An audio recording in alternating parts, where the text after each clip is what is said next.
Agora eu vou aproveitar aqui a história do Roberto e dar uma palhinha aqui sobre sobre o que aconteceu na época do descobrimento. O que aconteceu não, mas que tipo de instrumentos tecnológicos eles tinham? Porque hoje é muito fácil, a gente tem GPS, né?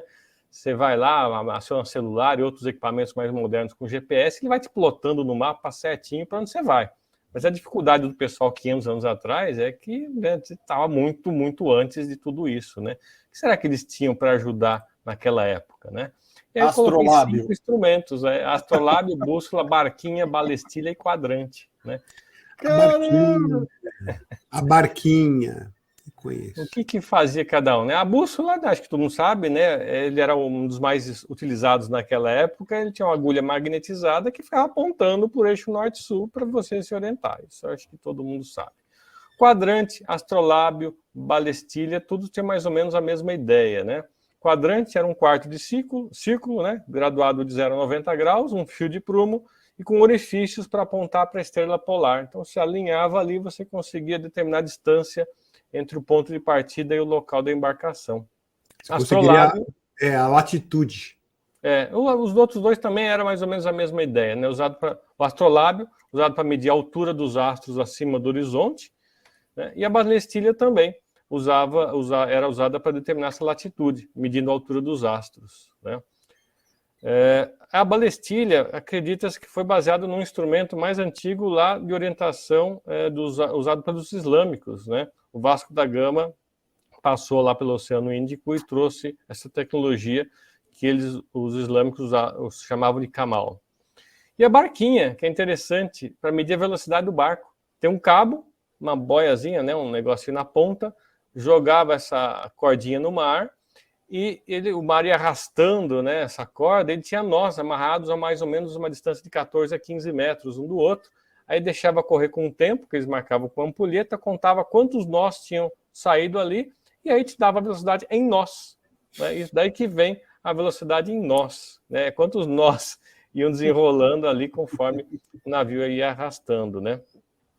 Em 1929, essa velocidade em nós foi padronizada por um comitê internacional e passou a valer exatamente 1,852 km por hora, ou exatamente 1 milha náutica por hora.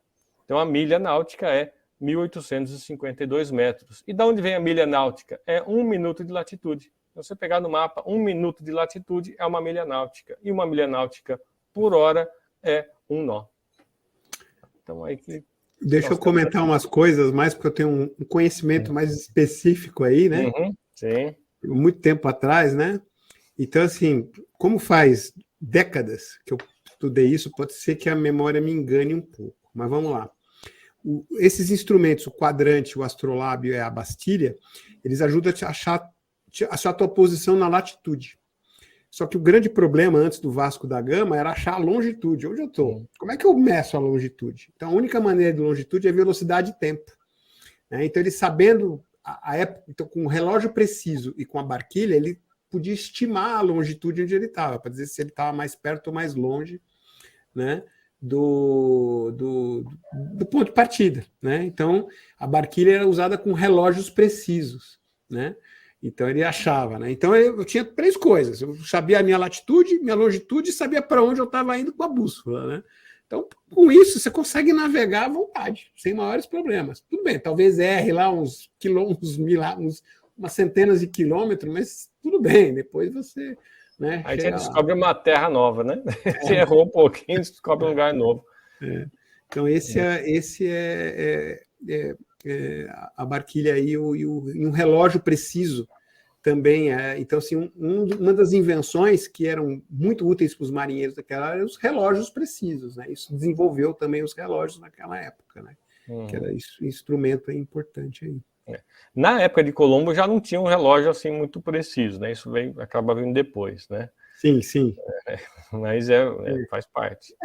Medições de tempo mais precisas. Então eles foram lá com as ampulhetas, outros instrumentos, tal, mas acabou antecipando o desenvolvimento de relógios mecânicos, né? Depois, né? Eu falei deu a necessidade. Medidores de tempo mais precisos, né? Engraçado, né? Só fazer uma sacanagemzinha aqui, e os melhores construtores de relógio não tinha nem saída para o mar, né? A Suíça não tem mar. Pois é. Não, mas isso é engraçado que a gente falou outro dia também dos períodos, né? Já datado lá do Império Romano, tudo, como que se dividia os períodos, e o primeiro calendário lá, ele tinha só 10 meses, porque se referia aos meses de inverno, não acontecia muita coisa, então não precisava medir muito bem. Depois começou a ser mais interessante medir tudo, né? E mesmo os dias, né, que a gente citou, né, quando tinha divisão de dias, na verdade, eles não apontavam diariamente, hoje é dia 1, dia 2, dia 3, eles tinham alguns eventos, e aí eles sabiam, falta 2 dias para o evento, falta 3 sóis, né, para tal evento, o evento aconteceu há 2 luas atrás, então... Os romanos dias para calendas, né? Há 3 de calendas, né? Que é o início do mês, né? Tem os ides e tem um outro lá que eu sempre esqueço, né? Que são 3 marcações dentro do mês, né? Até que agora, para o português, até os idos, né? Os idos de tal mês é mais ou menos o meio do mês, né? Ou as calendas gregas, que não existem, porque os gregos não tinham a data de calendas, né? E eu queria fechar, não, tem mais 2 assuntos, um assunto e aí o fechamento, que é o seguinte: que tipo de navio que eles usavam na época, né? Essa é a caravela, né? É claro que é uma réplica, né? Ninguém tem uma caravela da época aqui hoje, né? Mas você tinha a caravela, que era um barco a vela leve, era rápida para manobras, né? Tinha 2 ou 3 mastros, normalmente não passava muito de 50, 60 toneladas em média, mas é claro, podia ter seções com maior tonelagem, né? Mas eram embarcações mais rápidas, né? Já a nau, ela era maior, usada mais para comércio, podia ser de 300 a 600 toneladas, usada mais como transporte, né? Geralmente não tinha artilharia, e essa inclusive é uma réplica da Santa Maria, uma das três embarcações da primeira viagem de Colombo, né? Santa Maria Pinta e Ninha, o nome dela era Ninha, né? Sendo que a Santa Maria era uma nau, e a Pinta e a Ninha eram caravelas, não eram naus, né? E deixa eu ver aqui, e tinha também o galeão, né? O galeão era tipo uma nau armada, ela era grande, tinha armas, 3, 4 mastros também. Linda, cara. Não era muito grande, em termos de velocidade não era muito grande, mas era usada para as guerras, né? E acabava muitas vezes escoltando as naus que faziam os comércios, né? E essa é um galeão espanhol, na verdade, uma réplica de um galeão espanhol. Tá? E aqui temos também uma imagem de réplicas da Santa Maria Pinta e Nina, que foram construídas no século XIX, partindo da Espanha para a exposição de Chicago de 1893. Né? Uma nau e 2 caravelas. Só para vocês terem uma noção. E aproveitando o gancho para a música, aí eu fecho a minha parte e jogo para o Chiesa, né? O ano que Colombo, né, descobriu aqui Bahamas, né, que a gente fala que descobriu a América, foi 1492. E para quem viu, tem um filme, 1492, né? Esqueci até o resto do nome, A Conquista, né, o Ano da Conquista, se eu não me engano, né, com Gerard Depardieu.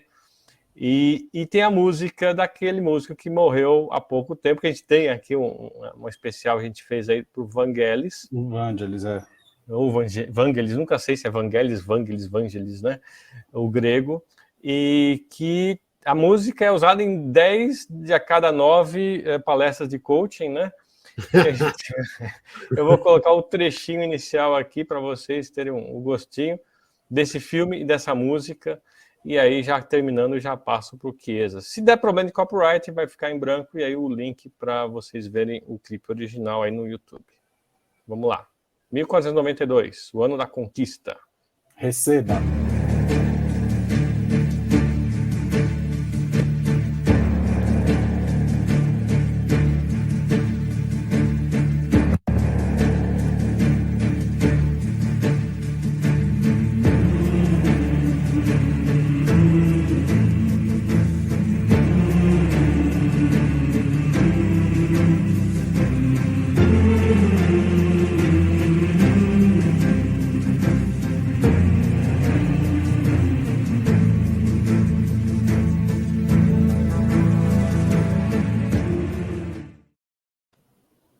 É isso.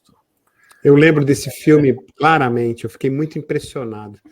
É muito bom esse filme, é antigo, mas é E muito bom. outro filme que aborda épocas parecidas, eu não trouxe nada aqui, né? Foi improviso, é A Missão, né? Com o Robert De Niro, Jeremy Irons, música de Ennio Morricone, também fantástico, né? É um embate entre o general espanhol e o jesuíta lá, que é o Jeremy Irons, e o general espanhol, que é o Robert De Niro, né? E também é imperdível. E tem um monte de filme, né? Tem o Aguirre, né? Que fala da conquista lá dos povos andinos e tudo isso, né? Que é com Klaus Kinski, puta, legal pra caramba também. Adoro esses filmes de época. Receba com os melhores do mundo aí, Marcelo e Roberto arrebentaram.